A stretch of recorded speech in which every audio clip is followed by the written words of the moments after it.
رحلة البحث عن هدف. نجاتي كلاكيت تاني مرة جوه الصندوق والارتقاء العالي، حلوة كرة، الله الله الله الله الله على الارتقاء العالي وهدف عالمي، هدف جميل. محمود فهمي بيسجل الهدف الأول.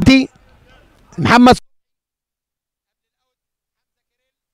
حمزة جوه الصندوق، وادي كرة خطيرة خطيرة خطيرة جوه الجون، خطيرة وجوه الجون. سجلها مين بقى؟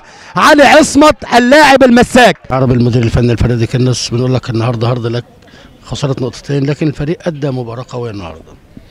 الحمد لله بنلعب فريق قوي عنيد، اعتقد ان هم في افضل حالاتهم في الفتره ديت، هيكون ليهم تواجد قوي جدا في المنافسه في الدور الثاني.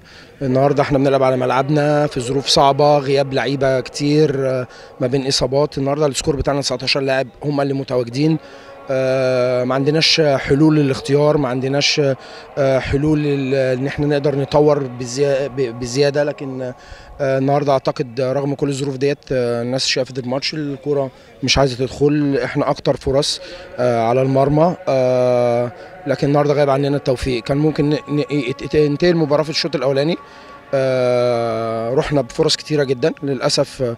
النهارده بيتنافسوا على اهدار الفرص، الحمد لله قدر الله ما شاء فعل.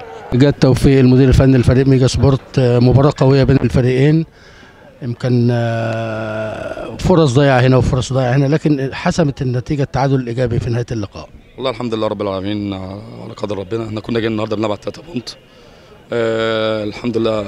كان في سوء توفيق بقالنا ماتشين، بنبقى الاحسن، الاولاد بيأدوا اللي عليهم. ماتش بين نور ضيعنا كتير، ماتش الازازين ضيعنا كتير، في سوء توفيق، بس ان شاء الله نقدر نعوض اللي جاي. اللعبه بصراحه مش مقصرين في حاجه، لعبه رجاله. ان شاء الله هنتعب ونشتغل ونقفل على نفسنا تاني.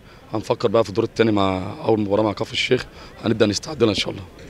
احمد عبد العال لاعب فريق ميجا سبورت، مباراه قويه بين الفريقين، اختصمتوا نقاط هذا اللقاء، شفت المباراه ازاي النهارده؟ طبعا الحمد لله، طبعا الحمد لله، نحمد ربنا، الحمد لله مباراه كبيره، مباراه كويسه.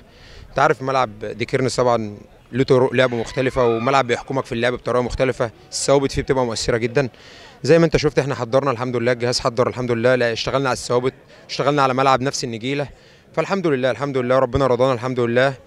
ان شاء الله باذن الله الدور الاولاني فنشنا كويس، نقفل على نفسنا، وان شاء الله ماتش كفر الشيخ بدايه الدور الثاني نستعد له استعداد قوي ان شاء الله.